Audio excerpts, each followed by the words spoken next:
Hello, my beautiful souls, and welcome back to another episode of the Manifestation Babe podcast. Today, I'm going to be sharing 4 things that I'm doing right now to up level my life because feeling my best is my number one key, number one priority, the secret to manifestation, the secret to manifesting my best life.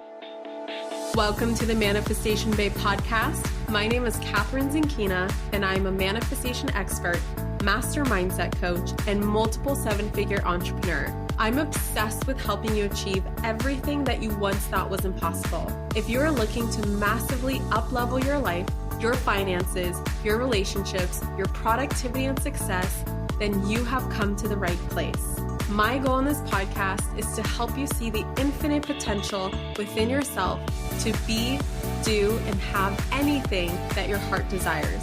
Think of this podcast as your weekly dose of mindset development to help you maximize who you are and where you're going. Leave it to me to provide you with the tools, the resources, the strategies, and teachings that you need to manifest a reality wilder than your wildest dreams. I know we're about to have so much fun together, so thank you so much for pushing play today, and now let's begin.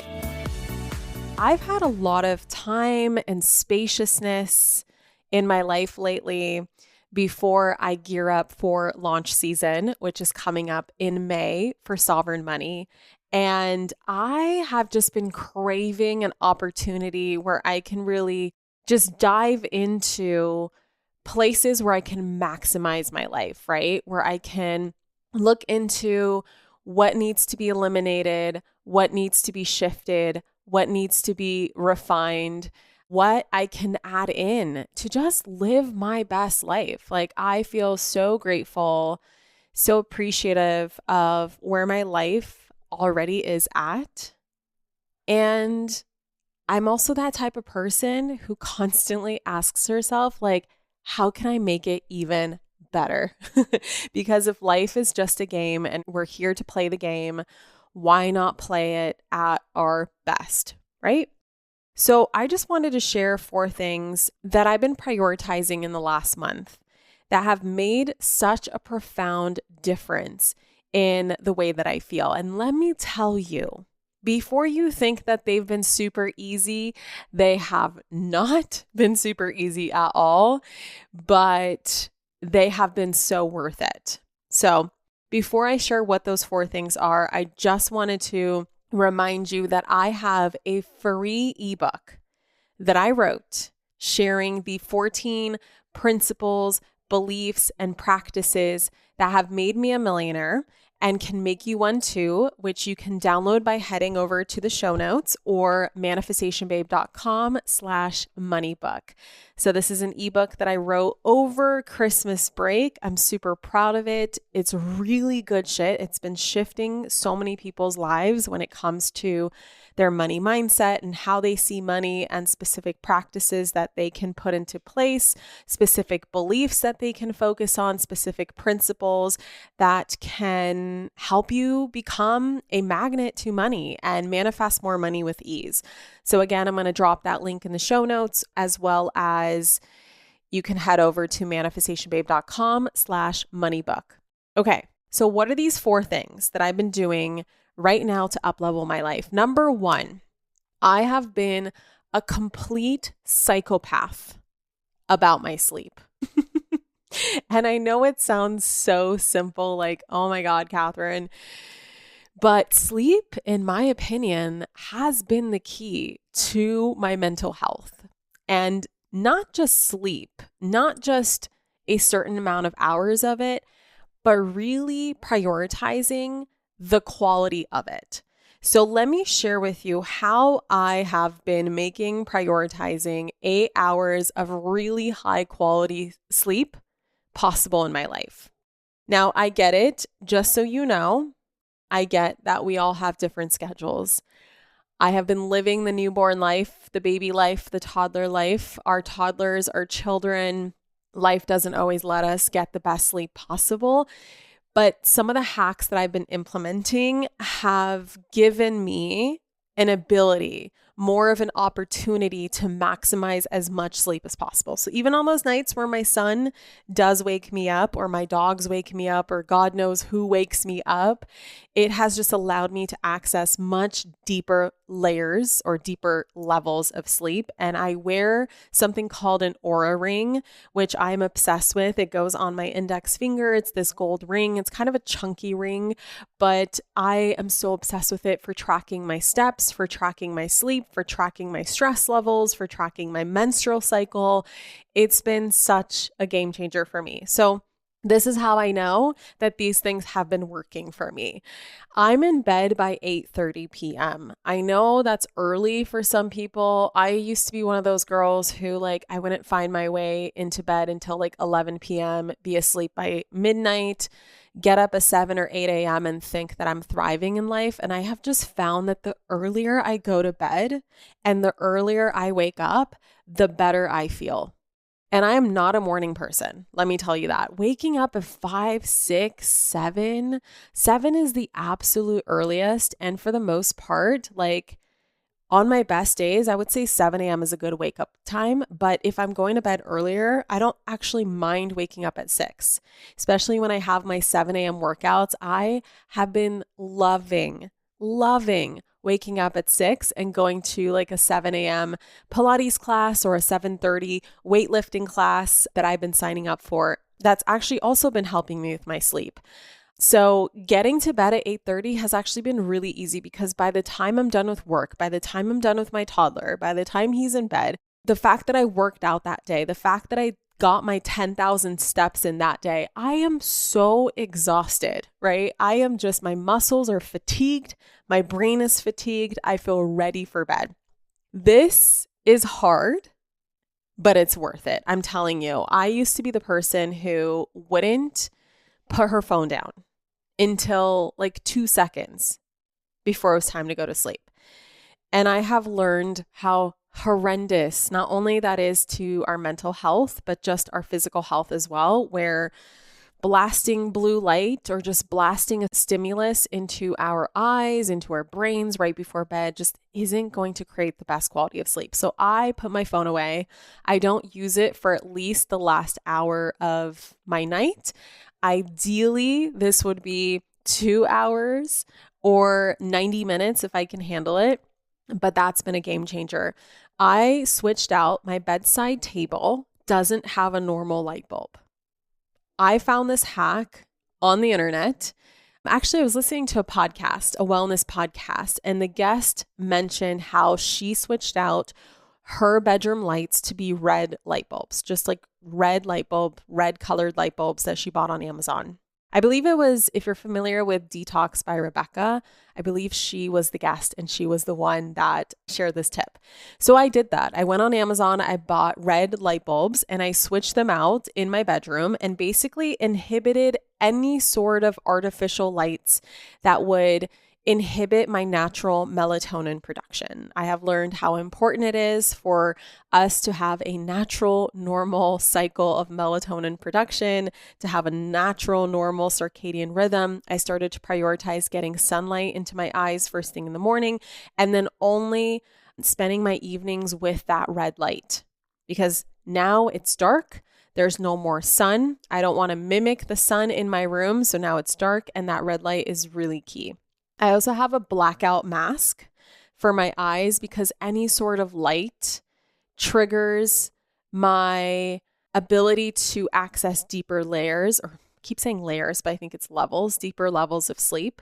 And I am someone who wears lash extensions. So I get that, there's resistance to wearing a blackout mask. So I do have an incredible one that I have found on Amazon. I've bought it for every single person I know who has lash extensions, who is struggling to find the perfect eye mask. I'm telling you right now, I found it. I will link it in the show notes. It is amazing and it does not touch my eyelashes, and my eyelashes are pretty long. If you're seeing on video right now, they're pretty long lash extensions and it doesn't touch them. I take magnesium daily So many of us are deficient in magnesium, and there's all different types of magnesium out there on the market. Definitely do your research, but the ones that I take come in many different forms. I take certain ones in the morning in a beverage that I make. I take a special beverage in the evening that has another type of magnesium, and then I have like another type of magnesium in my normal supplements. And this is everything that's been recommended and prescribed essentially for me through my functional medicine doctor. But basically, the types that I think are most key and important and most effective are magnesium threonate, glycinate, and chloride. Now, for anyone who struggles with getting sleepy at night, I'm telling you, it's your goddamn phone that's preventing you from falling asleep at night, because I have tested this myself. There was one night when Brennan was on an off-the-grid camping trip, and I couldn't fall asleep one night because I was really missing him. And I realized that the reason why I couldn't fall asleep, not only was it because I was missing him, but I was trying to entertain myself by missing him. And so I spent the evening on Instagram and TikTok and online shopping and doing all the things on the internet. And I wasn't getting sleepy. And it was now 1 a.m. And my son decided to get up at 5 a.m. that day. So I was just grumpy, groggy the next day. And so I realized, you know what? I think that's my proof and my sign right there that my phone keeps me up at night. So I started to instead read as my source of entertainment. So like literally reading a book, whether it's a novel or a nonfiction book, and or just depending on the night, I started to meditate at night. And usually my meditations, it's more like an afternoon thing for me, but I started to do it in my evenings. And whether it's meditation or praying or just connecting with the universe, just keeping my eyes closed. Imagine that. Keeping your eyes closed in a dark room would make you sleepy. So I've realized, oh my God, it makes me so tired. Even if I had some sort of a plan of doing something, watching something, reading something after my meditation, it's like, I don't even want to do it anymore because it's now 9 p.m. I've meditated. I feel ready for bed. I just want to go to sleep. I found that infrared sauna, if you have an infrared sauna in your house, or you have an ability to use one, or even use one of those sauna blankets, I use a higher dose sauna blanket in my bedroom. I have like a big infrared sauna, but right now we don't really have a space for it in my house. Believe it or not, I live in the biggest house I've ever lived in, and for some reason we don't have space for this sauna, just the way it's laid out. So I've been using a sauna blanket that is an infrared sauna, and oh my God, this thing relaxes me. It puts me into a parasympathetic space right away. Parasympathetic state, and I just have such an easier time falling asleep the nights that I use it. Another thing is breath work. The evenings that I do breath work, I fall asleep immediately so easily. And then I like to use hypnosis for various different things before I fall asleep. Lately, I've been listening to one of Marissa Peer's hypnoses for weight loss, and that has been such a great way for me to be really mindful of my eating practices the next day and just my eating habits and eating choices and just feeling really good about my body. But also her voice puts me to sleep. So that's been super helpful as well. And then, like I've mentioned before, working out 4 times a week. I work out basically every other day. I have something scheduled. It has to be a class or I'm not going. I've just decided that that's just how I work. And so I'm going to work with that motivation rather than against it. I'm far more motivated to work out if I have a class. So when I go to a class 4 times a week, every other day, my muscles are just so fatigued. I'm so sore. I sleep deeper, so much better. And I remember my trainer, when I hired a trainer when I was very early postpartum, she said, I know you're not getting enough sleep right now, but just so you know, showing up to these workouts and exercising your body will actually help you get deeper sleep in those hours in between your baby waking up. So you're actually going to be more rested than if you just didn't work out at all. And I believe that now. Holy shit. Made such a difference. The second thing that I'm doing is I've really been diving into uncomfortable feelings, you guys, and really diving into nipping behaviors that cause me to avoid uncomfortable feelings. You know, I'm a coach, I'm a master mindset coach, manifestation expert. I love doing the inner work. And so, of course, I do it myself. And I always challenge myself to go deeper here. So it's not like something was going on in my life where I needed to have like some sort of overhaul. But for me, it was just like, how can I dive deeper here? How can I really refine and edit things in my life that just aren't giving me the best quality of life? And this was something where I've noticed in the last couple months this like low grade discomfort that I've been feeling, and how certain behaviors would cause this feeling to go away, but then come back. And so I realized that I was engaging in certain behaviors that were causing the discomfort to go away temporarily, but not actually getting to the source of the discomfort. So the discomfort was still coming back. And by not addressing these uncomfortable feelings and messages that I was receiving for things that needed to be addressed, I was really keeping myself from, reaching and accessing deeper layers of transformation within myself. Through eclipse season and just the last few months of this shamanic death that I've shared about a couple episodes ago, just brought up all kinds of feels for me. I've just become aware of certain behaviors and certain distractions, really diving into practices that I could do to get to the source of these uncomfortable feelings instead of engaging in things like, and I have discovered that I've had this pattern where I would shop. So anytime I'm shopping more than usual, it's typically because I'm trying to distract myself from something deeper. Whenever I am booking excessive amounts of massages and spas and facials, not that there's anything wrong with that, because, I love them and I do certain, wellness practices for different reasons, but I've also discovered that, wait a second, this week I've had like 3 facials. Why do I need 3 facials? Am I avoiding something? And I've realized that just from pattern recognition, that whenever I feel uncomfortable, like there's some sort of discomfort that I'm not addressing, I will book a spa or service of some sort that then creates a distraction for me to then not address the feeling.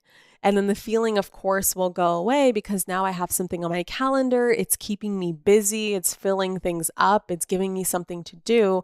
But then the feeling returns the next day.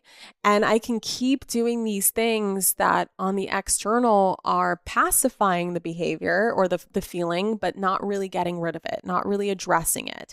And so I kept killing the messenger instead of addressing the message. And then this also came from emotional eating. I feel like I've healed so much around eating for myself over the last decade of my life, especially coming from a very disordered eating past. There's just so much healing. I'm not the same person I was. You can ask anyone who's known me back then. I'm a completely different person. But I'm like, is there still a layer of some sort of distraction that's happening with my eating? And I was listening to a podcast, you guys. I'm forgetting who was the guest, but it was one of my wellness podcasts that I listened to. And they were talking about emotional eating. And the guest, I think, is a registered dietitian and psychologist and someone who really understands the root cause of emotional eating. And she provided a framework that has been so revolutionary for me, that has completely opened my eyes to, oh my God, I'm still emotional eating. And that was, when you're feeling hunger, tune into where you're feeling the hunger before you address it with food. And what she meant by that was, do you feel the hunger in your belly? If yes, like literally, does it originate in this one concentrated spot on the left side underneath your diaphragm, which is your stomach, your literal stomach? Is that where the message is coming from? If so, then yes, that's real hunger. But if it's showing up in other parts of your body, like you're feeling hungry in your chest, you're feeling hunger in your head, you're feeling hunger somewhere else, like it's not originating from this actual hunger pain, then it's an emotional hunger. And then you want to address it with, where is this really coming from? Can I address this feeling somehow else? Is this a meditation that I need to do? Is this belief work that I need to do? Is it just sitting with this feeling and just asking, like, why is it coming up? And then doing a practice that helps me address the root cause of the feeling and helps me like mitigate it in some other way. What message is it trying to share with me? Because if I just eat and feed the messenger, I'm not really getting to the root cause of the message. So that's been whoa for me, as well as just scrolling on social media for hours and hours and hours, just asking myself, like, what am I distracting myself from? And then realizing that none of these behaviors are going to address the uncomfortable feelings on a long-term basis. They'll do their work and they'll do their magic for, a day at a time, a couple hours at a time, minutes at a time, even seconds at a time. But at the end of the day, if you really want to overcome some sort of feeling that's been bothering you, you then need to address the feeling and not just cover it up with some sort of a behavior. So that's been like, whoa for me. Now, the third thing, and this has been really hard for me, is clearing my calendar and schedule of maybes and really diving into, is this a fuck yes or a fuck no? Because if it's a maybe, it is not a fuck yes, Catherine. One day you're going to learn that. So there's this pattern that I thought I worked through, but apparently it reared itself back into my life, where I've recognized that I've been saying yes to maybes. Maybes being, an opportunity or an event or a gathering or a trip or something that shows up on my calendar that isn't something that genuinely excites me and is a fuck yes. And I've been saying yes to them either because they're a strong maybe, which is an almost yes, or when I agreed to them, it was coming from a people-pleasing behavior where I didn't want to upset the person before I said yes to them. I didn't want to upset them by saying no to them. Or maybe even the reason why I said yes is because it was a yes, but then it changed into a maybe because either I changed or something about my life changed. And I wasn't giving myself permission to get rid of the maybes and cancel things. And I was saying yes to things that were feeling stressful. And then I remember looking at my calendar finally, and even, the COO of Manifestation Babe, who's pretty much my family member at this point, Londa, she was like, Catherine, tell me more about these things that are on your calendar right now. Are they fuck yeses? Because the way you're describing them does not sound like a fuck yes. And I'm like, you know what? You're right. It isn't a fuck yes. And so I've been teaching my students this for a really long time, which is this principle of how when you're saying yes to things that aren't fully in alignment for you, that aren't a full body yes, you're actually automatically saying no to the things that aren't, because you're giving your energy, you only have so much time and so much human energy to give and so much calendar space, that if you're filling it up with all of these maybes and no's, then you're not creating enough space and spaciousness for the yeses. And so I've been teaching this to my students for a really long time, and I thought I was practicing this, but apparently I needed to go on a deeper level with this and realize, oh my God, I've reverted to old patterns. I am now addressing a deeper layer of this people pleasing and just realizing that I don't want others to perceive me a certain way by canceling or saying no or not wanting to hang out or not wanting to be on someone's podcast or whatever it is, however it shows up. And so recently I just ripped the Band-Aid off and I did the uncomfortable thing, and I canceled a couple of things on my calendar, which were not tiny little things. I canceled an entire trip across the world. I canceled a weekend mastermind that I'm a part of that it just was feeling like too much. It was feeling like stressed fun and not just fun, in itself, in a different vortex, in a different timeline, in a different time frame. It could have been a fuck yes for me, but because I have back-to-back launches and a work trip that is international in Bali, does it make sense for me to tire myself out right now and keep with these commitments just because I'm afraid that the people who are part of this commitment are no longer going to like me for saying no? And so for me, it's been a lesson in honoring spaciousness and creating space for the universe to deliver to me more of what is in alignment for me. And, in this void of spaciousness, instead of being so full and so busy that there's nowhere possible, there's no space at all to receive anything new. But my God, you guys, it's been so hard. I've really been sitting with this uncomfortable feeling, like sending the message, the cancellation message, and then having my heart just race until the person responds to me, right? And just realizing how much power I'm giving away to other people and how other people perceive me, and how I am here, teaching my students and the people who are listening to me to really honor their own needs and to really prioritize what's important to them and only do what's in alignment to them. And how here I am not doing that. And so for me, it was like, I need to rip the Band-Aid off. I need to just do what I need to do and just dive back into what I know to be true and live my own principles. And already I'm feeling so much lighter.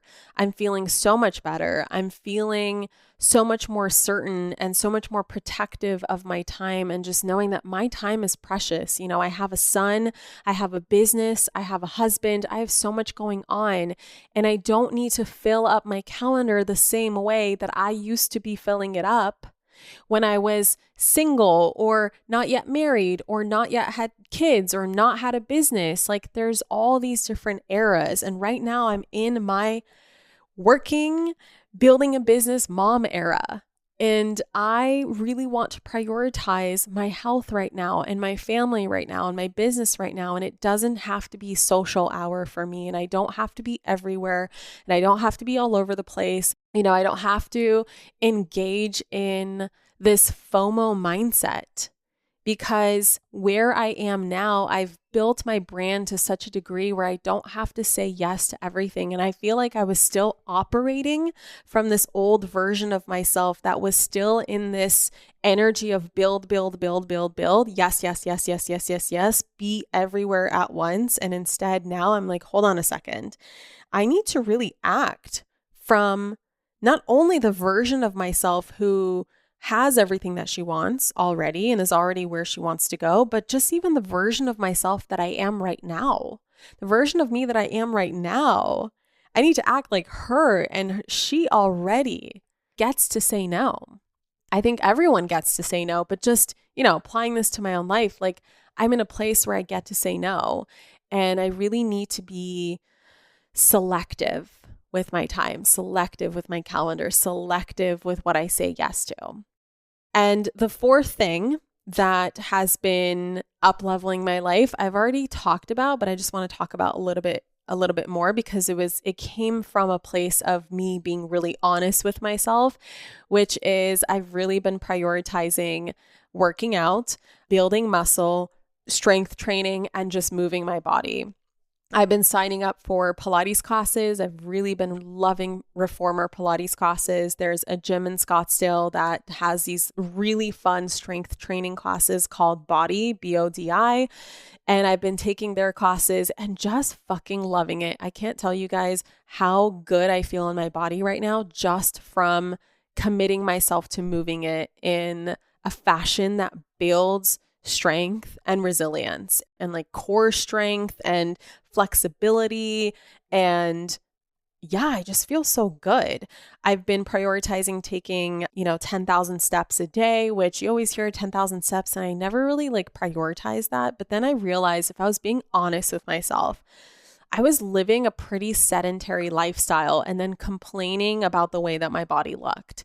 And I've realized that, in my journey to creating a body that I feel really good in, I was only committing myself 80% of the way there and kind of lying to myself about the last 20%, saying that I'm doing everything in my power, right, to create this foundation that I'm proud of, but I was only committing 80% of the way there. And so it took a lot of radical honesty for me that in order for me to feel my best, I need to be at this at 100%. Now, I'm not saying like 100% like hustle, exhaust yourself, go crazy, become an athlete. I just mean 100% to the best of my ability and what is important to me and what makes me feel good. And also, I'm in a place of building up a foundation for my next pregnancy and realigning my body and building up core strength and building up strength just in general for another pregnancy. And I want to implement certain habits and make things certain habits so that when things do get hard, because I remember what it was like to be pregnant and try to exercise and work out, it was fucking hard, that I would at least have these habits that I didn't have before. It was a lot more sedentary, not as movement focused, didn't have the best habits built in before I got pregnant my first time. And then of course they didn't carry over into my first pregnancy. So now I'm like, oh, fuck yeah, let's go. I really want to be my strongest self in my next pregnancy and especially in my next labor. And when the going gets tough, I already have those habits where I might not be able to work out, to the level that I can right now, but at least it's a habit to where even if I can't make it through an hour-long class, I at least went to half a class. Even if I just show up for 10 minutes, even if I just take, an extra walk around my block, that's still something that is so much greater than it was before. It's still so much better than it was before. So anyway, those are my 4 things that I'm doing right now to up-level my life. Let me know if you guys enjoyed this episode. I always love listening to other people's routines, other people's hacks, other people's lessons that they share and things that they're doing to take their life to the next level on other people's podcasts. So I figured maybe I should share some of my own. So let me know if you enjoyed this episode and want to hear more, because I can go on and on and on and on and on about this. I have been super deep in my wellness game right now, as well as my own internal energy game for even more epic manifestations and just a more epic quality of life. And I would be so happy to keep sharing stuff like this. Anyway, thank you so much for listening. I love you so much. Don't forget to download the free ebook that I'm very proud of and I think should be in everyone's phones right now, available for download to read. I think it's a game changer if you ask me. My free ebook on the 14 principles, practices, and beliefs that have made me a millionaire and will make you one too. You can download it at manifestationbabe.com/moneybook, or you can go to the show notes and click the link there. And with that being said, I will catch you in the next episode. Mwah. Bye. Thank you so much for tuning into today's episode. If you absolutely loved what you heard today, be sure to share it with me by leaving a review on iTunes so that I can keep the good stuff coming your way. If you aren't already following me on social media, come soak up the extra inspiration on Instagram by following @manifestationbabe or visiting my website at manifestationbabe.com. I love and adore you so much and can't wait to connect with you in the next episode. In the meantime, go out there and manifest some magic.